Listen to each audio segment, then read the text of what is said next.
Yes, it is Wednesday, which means it is Weaknessday, and you probably guessed what I'm talking about today based on the title of this video.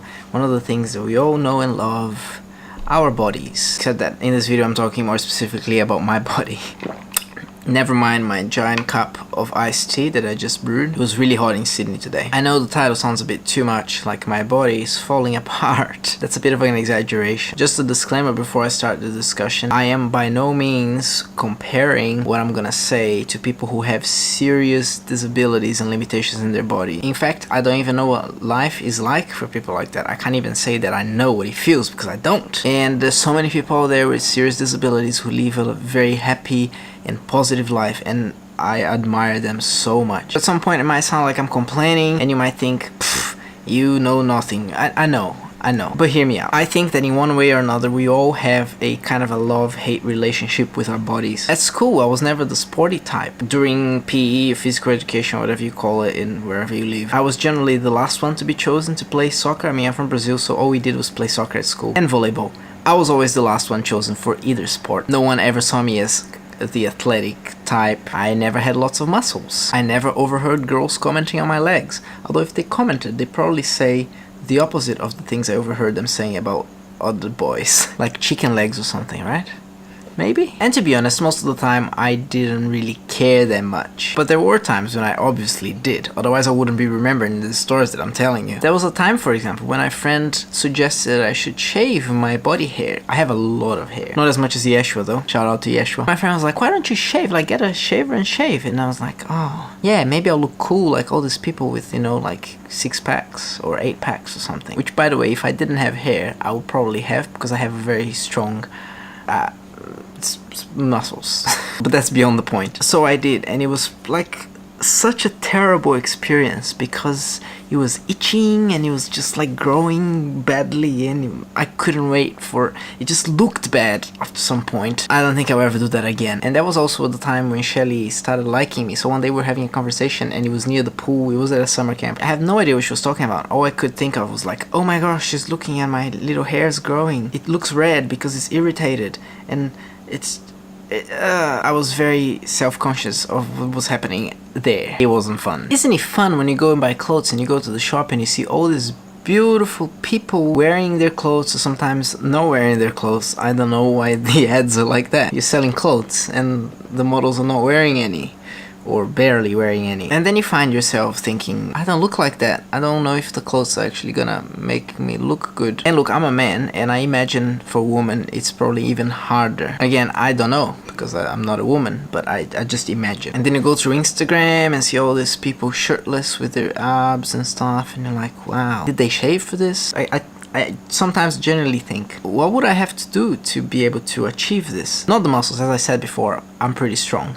But I don't understand, what do those people go through? Do they have like to wax or something? My point is, it makes you think about your own body every time you see someone else like that. To be honest, I am married, I have a kid. When that happens in your life, you go outside wearing the worst clothes you own and you don't even notice. It happens sometimes. Look, I need a haircut and I'm filming this video. It's gonna be on the internet, it's gonna be public. I don't care that much, and I still think about these things. Imagine for people who actually really care. It must be really tough, right? But that's only part one of what I want to talk about. As I said before, I'm really strong, or I always thought I was really strong. You know, when I was 19, 18, I did triathlon. I was really good. I loved running. Sometimes injured my tendons and stuff, but you know, at the end of the day, recovered and all that. I was pretty good. And then when I came to Australia, I stopped exercising as much. And then one day I was crawling on the floor for reasons not important, and my shoulder popped out and popped in again, and it was the worst pain I ever felt in my life. And I'm like, oh my gosh, I'm so young. Why is this happening to me? Went to the paramedics. It was a big event, so there were paramedics there. And they're like, I don't understand. Your shoulder seems fine. I went to the doctor. I was an international student at the time. The doctor was like, you know, it's expensive to do an MRI and investigate this. You seem fine. I think it's fine. You know, being the young person that I am and strong, I thought, well, surely my body just recovered itself. That's how great I am. Until one day when I was on holidays with Shelly and a friend in the Gold Coast, and then I went to skate park, and 1 minute at the skate park and I fell and put my this arm and dislocated my shoulder, and that was really painful. Here's some I had to go to the hospital. This is my arm after they fixed it. There's a video where I talk about this story, actually. Go and check it out if you want. After that, I decided it was time to actually go to a doctor and investigate it further. So I went to a surgeon, he had a look, I'm like, you probably need surgery, let's get some CT scans or something.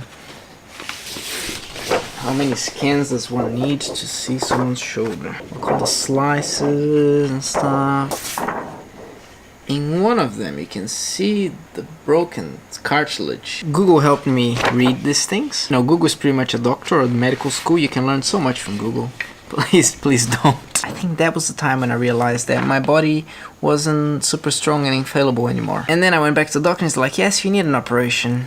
Oh, never had one of those before. It's a bit scary, to be honest. And the surgery went alright, the recovery was fine. Now I just have a scar where the cut was, which was much worse immediately after the surgery. And then throughout a whole year, it goes back to almost not looking like anything. But it's really frustrating when you realize that your body is not invincible and infallible anymore. And sometimes I still have pain there, and there are things that I can't do, like I can't do bench presses with my arm going behind my body anymore, otherwise it might weaken the whole thing here. So that's it for the rest of my life. I can't do that, and the chances of dislocating are slightly higher than if I hadn't had a surgery. But theoretically, I can pretty much do anything with my arm. That's not all. You have probably noticed before that this tooth is a bit darker than this one. It's because this tooth is dead.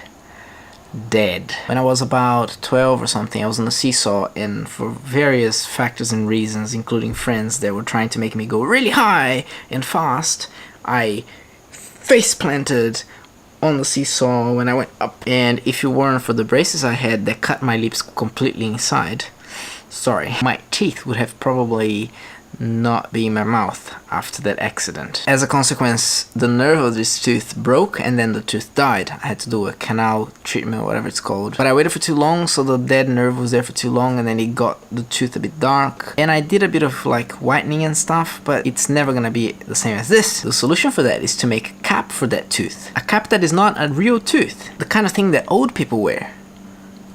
What's the deal with this? And one day, when I feel like this dark tooth is annoying me, I'll probably end up doing that so my mouth looks a bit better. But wait, there is more. I don't know if you ever seen Yeshua either saying in the vlog or comments about my weak neck. He likes to make fun of me, but that's what friends are for, right? I often have pain on my neck and it's really annoying. And I do a lot of cracking like this, which kind of became a habit, and it's really annoying because I think that is making the pain worse, because every time, like every so often, I do this and it's so annoying. Like I hate it so much. I don't know how to stop it. What's going on? But there's more. Just recently, my hand, my wrist started to hurt. Some of my tendons here hurt, and I really think I should get that checked because I need my hand. I'll probably have to buy one of those braces to keep it not moving because I type and do stuff with it a lot. I've been trying to keep it quiet for the last few days because I really don't want this injury to get worse. But what's the deal with my body? What's going on? Is it because I'm getting old? And look, I know I'm being dramatic and sometimes it is for effect, but I'm honestly concerned about my hand, and sometimes I honestly get really annoyed about my neck thing, and a few times I considered when am I going to fix my tooth because it doesn't look nice. And this is coming from someone who doesn't care that much about appearance. And as I said before, I know that some of you might actually have challenging conditions. This is nothing compared to that. But I just wanted to be honest and share with you some of the things that annoy me about my body. What about you? What do you think? Do you feel a lot of pressure to look different than how you do? Do you get annoyed because you can't look exactly like such person, or because you can't do something with your body because you broke an arm? I don't know, something happened. My theory is that we all feel like that in one way or another. Sometimes I think we just need to get things into perspective and be happy with who we are. I know that sometimes it's not as easy as I'm saying, and for some people who have issues with the way they look or with their image, sometimes talking to someone is really helpful. So please, if that's you, make sure you do that. And when it comes to me, I need to go to a doctor and check this, and I also need a haircut. Alright, I talked a lot. Thank you so much for listening to me. Before I go, I just want to show you my tasks for today. I achieved all the 3 of them. Oh, there should be 4 here actually. But the first one, reply to YouTube comments, I did that. The other one that I didn't put here is to reply to my happy birthday messages on Facebook and such. I updated my website to automatically show my latest video whenever I upload a new video. Go and check it out. Let me know what you think. And the last one is to send the artwork for the stickers that I'm making to give to the people who won the competition. Feels like a long time ago. It was just Christmas and the company where I'm printing was closed until Monday. I know you're waiting for them, but you're gonna get them really soon. Thanks so much for watching, and I'll see you tomorrow. Before the MRI, they took a scan of my eyes to make sure that there's no metal anywhere near my eyes, because the MRI is magnetic and then you just pierce my eye. It's pretty terrifying, isn't it? But it was clear.